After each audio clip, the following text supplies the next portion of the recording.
Hi there, my Vegas Strip vacationers. Thank you for checking out RedLightGreenLight Reviews. It's Ryan here with another hotel review. This time, it is of the Sahara Resort and Casino Las Vegas. As always with my stays, they're incognito, so as not to influence the experience during my stay.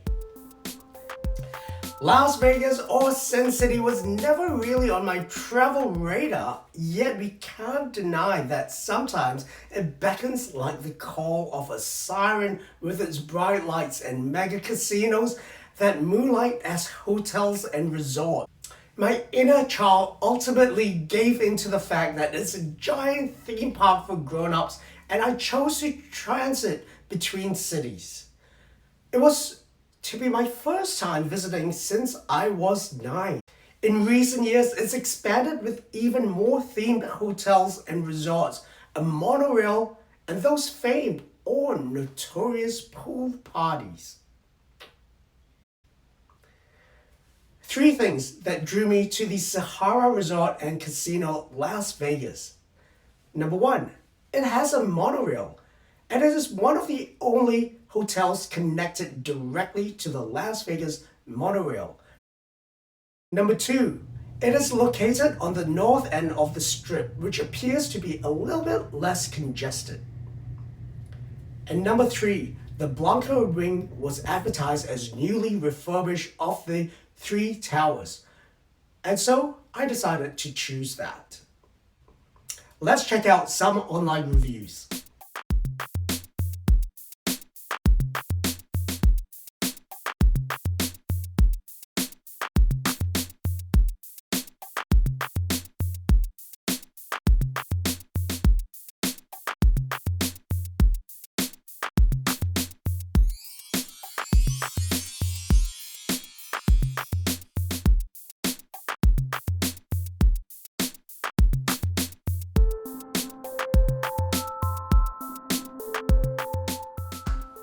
So will it get the red light or the green light? Stay tuned for the verdict.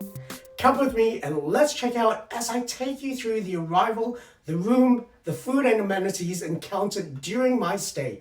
And while we are at it, remember to like and subscribe below. The Las Vegas Strip, also known as the Strip, has over 30 large-scale hotels and casinos, with half of them themed, stretching over almost 7 kilometers. The Sahara is bound by 3 main roads with several side entrances. However, arrival by taxi or rideshare brings you to a second-class side entrance. Funnily enough, it is also still adjacent to the main entrance. Now this is probably the only city in the world where you're directed to a side entrance if you're traveling by rideshare. My instinct on arrival was to head into the large grand main entrance to the left. Yeah, the one featured on the website.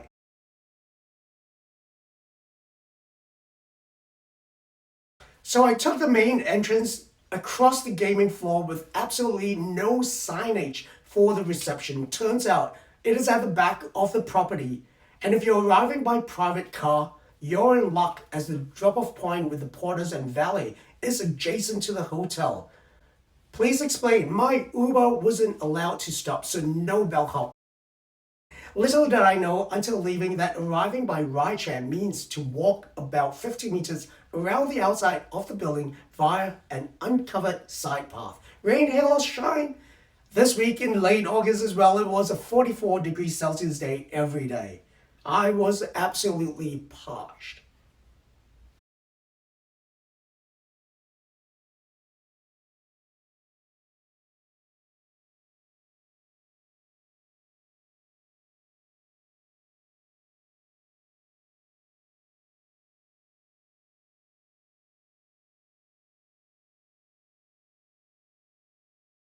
Checking in was swift, and I was offered a $20 USD upgrade to the newest refurbished wing.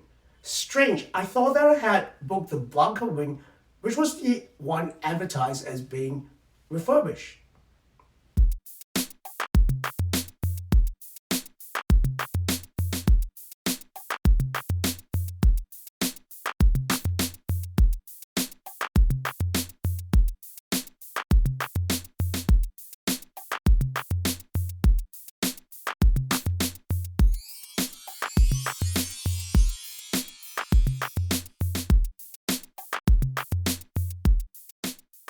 The upgrade was to a Mara Style King, a large room with 2 armchairs and a sitting area which did appear to be fairly newly appointed.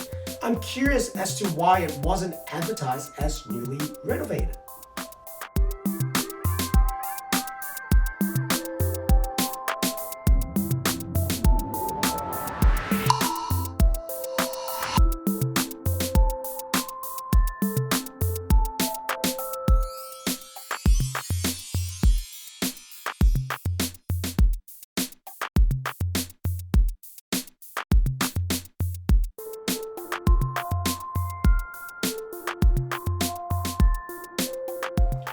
The room lacked coffee and tea making facilities, making part of the minimum requirements for a 4-star accommodation a little bit elusive. And there were 2 mini bottles of water, which isn't much when you're staying in a desert.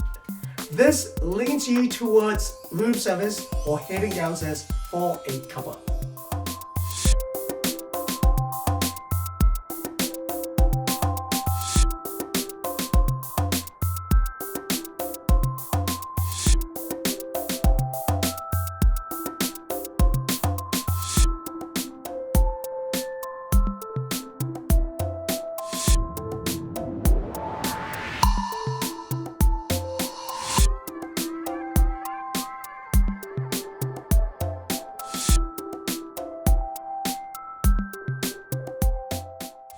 Overall though, the rest of the room satisfied.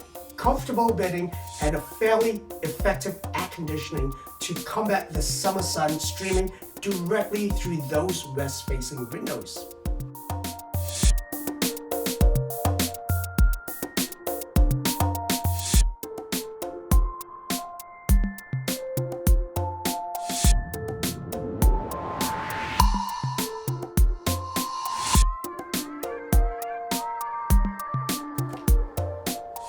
There were lots of power points and several USB-A outlets around the room, but disappointingly, no multi-country power points.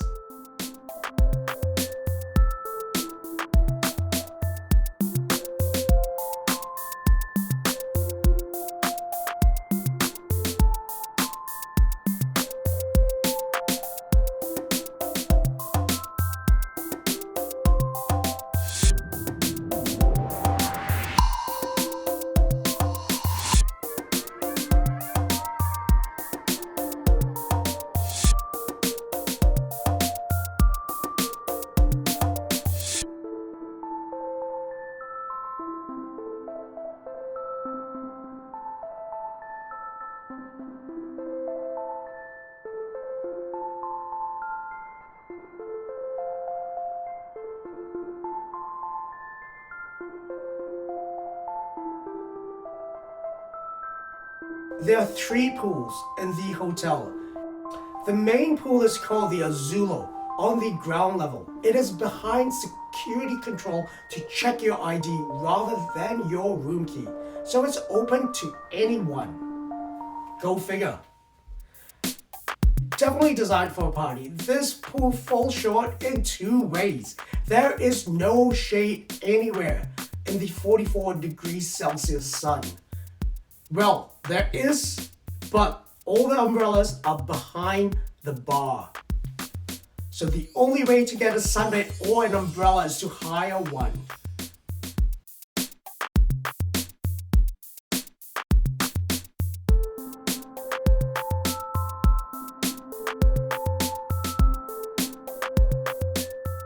To get into the swing of things, I had tickets to a pool party the next day at the retro pool. Going by the photos, it is smaller and also with less shade or seating. This was closed on the day, apparently due to broken glass in the pool, so everyone was directed to the main pool. With all of the bag searches before entering the pool area and the plastic cups, I really don't know how could this have happened. But I couldn't help but to think that this was just an excuse to centralize everyone due to poor ticket sales.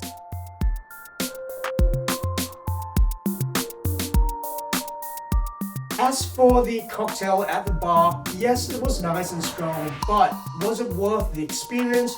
If you can't get shade, no.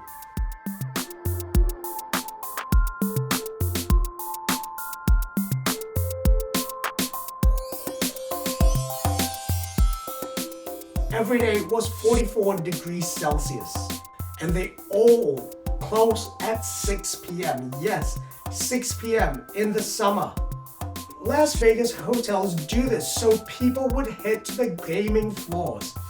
This seems a bit presumptuous, and perhaps it might have worked back in the 80s. There are also quite a few restaurants and several takeouts. Chickies and Pete's is a sports bar and the only thing that was open at 3 p.m. Now, apologies for only sharing a video of the wall of the sports screens at Chickies and Pete's. The massive crab fest, which was on the table next to us, looked great. However, I got quite an average club sanger, and I didn't even bother taking a photo of it. As for the other outlets, the Starbucks seem to be much more expensive than elsewhere, and the resort shop charges US $5 for a 700 milliliter bottle of water. I've warned you, keep watching for my tips to get around this.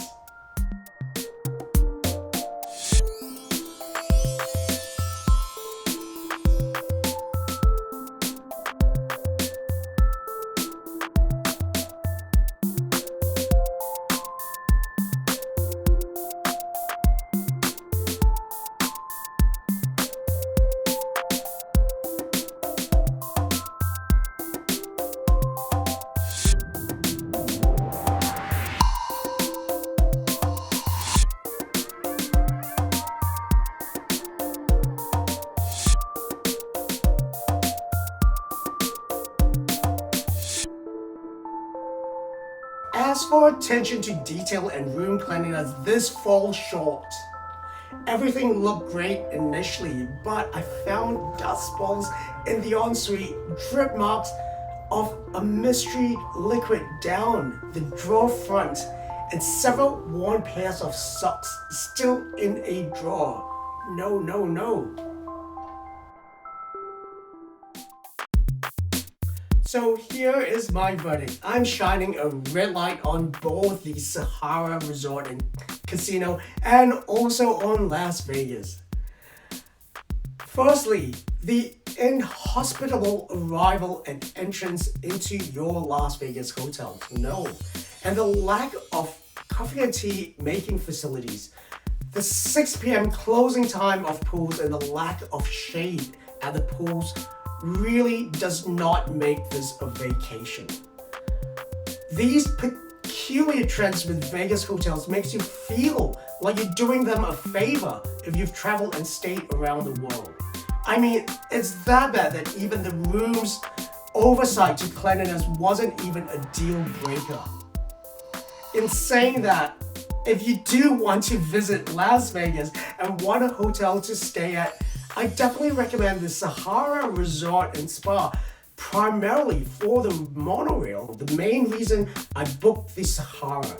To ride it, you need to buy a 1 or 2 day ticket. Still, be prepared to do a lot of walking as everything is spread out. Even the actual train platform is a good 200 meters from the door of the hotel. Plus, wherever you alight, there's about 200 to 500 meters of walking just to get out of the attached building or out of the train platform. Here is a big tip.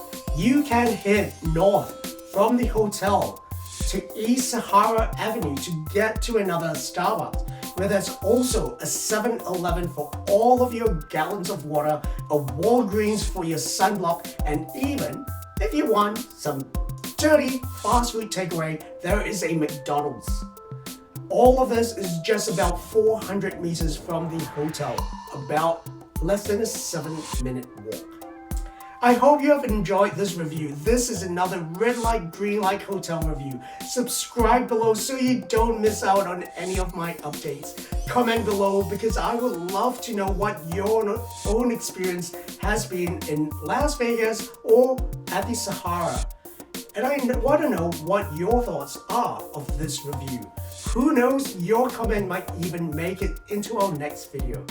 And if you want a shout out, please tell us which hotel you would like for us to review next. Happy travels, fellow adventurers, and remember to tread lightly, especially when you're visiting a different country.